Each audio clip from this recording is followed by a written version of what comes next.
अनंत चतुर्दशी का हिंदू धर्म में बहुत महत्व है। यह दिन भाद्रपद शुक्ल पक्ष की चतुर्दशी को आता है और दो कारणों से विशेष होता है। इसी दिन भगवान विष्णु के अनंत रूप की पूजा होती है और इसी दिन गणेश चतुर्थी के दौरान विराजे गणपति बप्पा का विसर्जन किया जाता है। अनंत चतुर्दशी का महत्व समझो तो इस व्रत को करने से व्यक्ति के जीवन में सुख शांति समृद्धि और संतान की रक्षा होती है। भगवान विष्णु का अनंत स्वरूप अनंत काल, अनंत शक्ति और अनंत ज्ञान का प्रतीक है। इस दिन व्रती अनंत सूत्र लाल या पीले धागे में 14 गांठें बांधकर अपनी कलाई पर बांधते हैं, जिससे जीवन में स्थिरता सौभाग्य प्राप्त होता है। मान्यता है कि इस व्रत को करने से पापों का नाश होता है और जीवन में कठिनाइयाँ दूर होती है। पूजा विधि समझे तो प्रातः स्नान कर व्रत का संकल्प ले, पूजा स्थल को स्वच्छ कर भगवान विष्णु की प्रतिमा या चित्र स्थापित करें।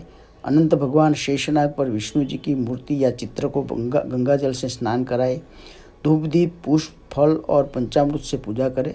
अनंत सूत्र कुमकुम हल्दी से पूजित धागा जिसमें 14 गांठें हो विष्णु जी को अर्पित करें और फिर अपनी दाहिनी बाह में पुरुष या बाहीं बाह में स्त्रियां बांधें।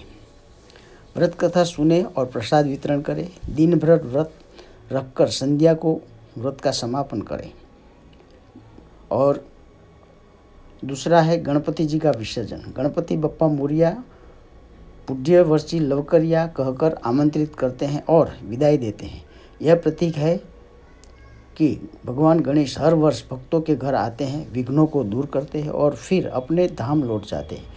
मूर्ति का विसर्जन पंचतत्व में विलीन होने का ये प्रतीक है, यानी सृष्टि के हर जीव का निर्माण और अंत पंचतत्व जल वायु अग्नि आकाश पृथ्वी में होता है। विसर्जन हमें यह भी सिखाता है कि जीवन में अनेक तत्व है, यह सब कुछ अस्थायी है।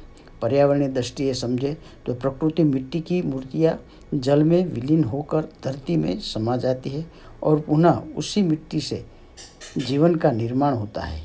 और इसी प्रकार हम गणेश विसर्जन बहुत भक्तिपूर्वक भावनापूर्वक और प्रेम से करते हैं। और गणेश विसर्जन का उत्सव हर जहाँ भी गणेश जी का स्थापन होता है वो सब उसका विसर्जन करते हैं।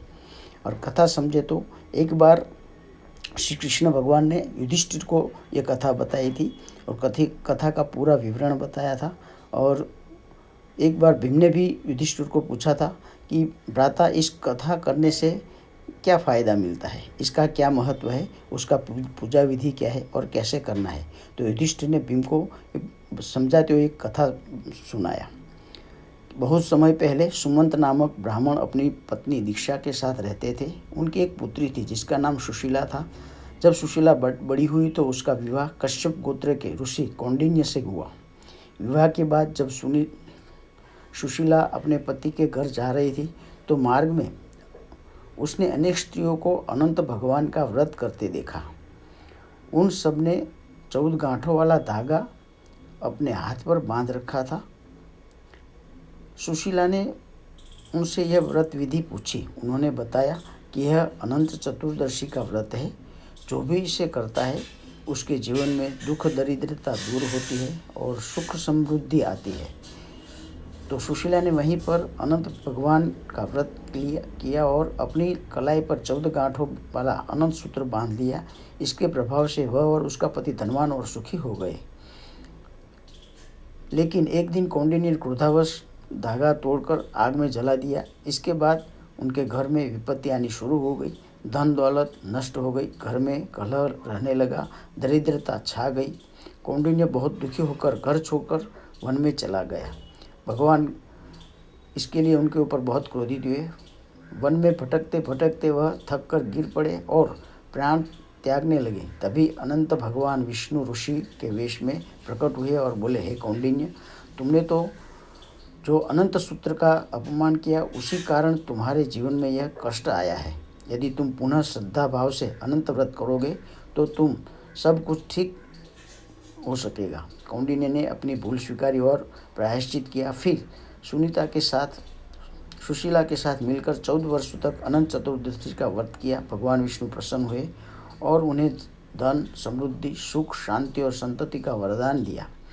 फलश्रुति यह है कि इस प्रकार जो भी श्रद्धा और भक्ति से अनंत चतुर्दशी का व्रत करता है उसके सभी दुख दरिद्र दूर होते हैं और जीवन में सुख शांति और समृद्धि प्राप्त होती है।